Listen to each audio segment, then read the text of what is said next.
Hello, my name's Jo, and I will be reading an extract from the Inexperienced Mage, written by D.W. Jackson.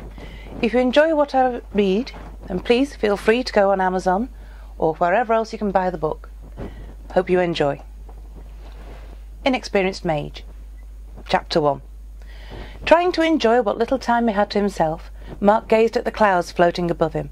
Lately his mind had been consumed with the upcoming sale, and his nerves had been on edge. His recent 14th birthday meant that he would soon find himself on the auction block, along with many of the others he'd grown up with during his time at the academy. Like others at the academy, his mother had saved up enough to have him sent there to be trained in hopes that he could be sold for a high price.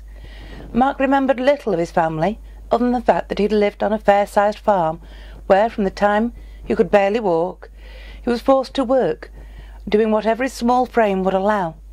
His mother had been upset that her firstborn was a male, and therefore unable to be the heir she wanted. In hopes of turning a profit, she spent 200 gold pieces to send him to the academy that was famous for turning out the most sought-after slaves in all of the queendom. After his sale, his mother would receive 80% of the profit, and though he didn't like the idea of making her coin, it seemed she would do quite well. Mark had heard the academy mothers talking. They expected him to be their prize in the upcoming auction. Though he was not very tall, at only 5'8", he had a very muscular build, mixed with his short blonde hair and bright blue eyes. He was a handsome and somewhat imposing figure for someone of his age. He had done exceptionally well in all facets of his training. The mothers had pushed him much harder than the others, and tomorrow he would be paraded among the wealthiest matrons of the queendom and be sold like common livestock. A normal slave sold between 2 and 10 gold, about the same price as a cheap horse, while the academy slaves were sold anywhere from 50 on upwards to 2,000 gold. The highest price he had heard of in all his years at the academy was slightly over 2,000 gold, more than enough to buy a decent-sized farm. From his limited understanding, slaves were used as a status symbol by the nobles. As children, they would buy a slave and treat them like a new toy, until the next one came along. Then the slaves were either sold off or put to work, depending on their skills. Mark hadn't worked hard for the sake of his mother, who had the option of letting him stay a free man, but in hopes of gaining a high position in a noble's home, hopefully a kind one. If he'd had to be a slave, he would rather be one that worked in a lady's home rather than one that worked in her fields. Mark also held on to a thin sliver of hope that he would have a chance to escape before he was branded, though from the stories he'd heard that was very unlikely.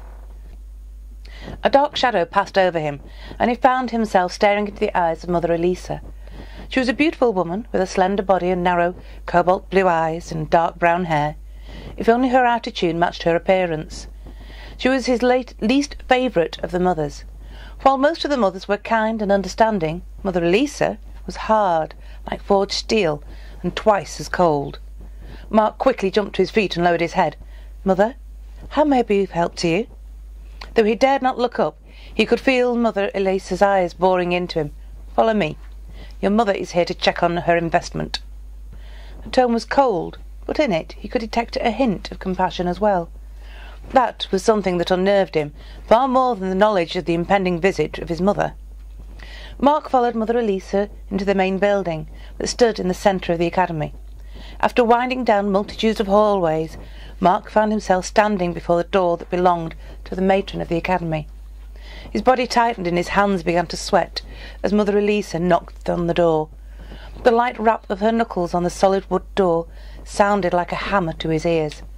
The thought of seeing the person who had sentenced him to a life of slavery so many years ago made his stomach feel as though it was tying itself in knots. An eternity seemed to slip by until the door opened and Mother Elisa ushered him inside the room. Having never been inside the matron's office before, Mark was amazed by the simple luxury of his surroundings. It was easily the nicest place he had ever seen. In the centre of the room, the matron sat behind a large, dark-stained desk that was carved to look as if wood-coloured roses were growing from it. In front of the desk, a woman, who could only be his mother, sat in an elegantly carved chair. Next to her was a younger girl around the age of 7 years, sitting in a less exquisite but still elegantly carved chair. Mother Elisa indicated he was to sit in a lower, unadorned wooden chair with a small pad in the seat. Even though it was not nearly as nice as the others, this chair was still worlds more comfortable than what he was accustomed to. The matron of the school stared at Mark. She was an elderly lady, slightly on the plump side, with salt and pepper hair. Her eyes seemed to bore into Mark's soul. They seemed to hold more secrets unknown to anyone else. The matron visited with the academy students often, and had always been nice. She would reassure them with her soft, kind voice, but her eyes had always seemed cold and calculating. "This is your son, Lady Married. As my reports have informed you, Mark is one of the best students we have ever trained. He is an accomplished swordsman, archer, and scholar. If he brings less than 2,000 gold pieces, I will be most surprised." As the matron spoke, Mark could see his mother's eyes light up. As his mother rose from her chair, a large smile played across her face. She walked around Mark, her eyes studying him intently. Running her hand gently over his broad shoulders, her lips twisted into a thin smile. "You've made me very proud, son. At first I thought you were nothing more than a wasted effort, but you have proved me wrong." Mark had always been a quiet boy. There was no advantage to be gained from angering the mothers. He had always held his tongue in check and never caused trouble. Now, sitting in the same room with the woman who had abandoned him and literally sold his life away, he could no longer hold his anger. "Never call me your son." His tone was hushed, holding on the barest hint of biting edge.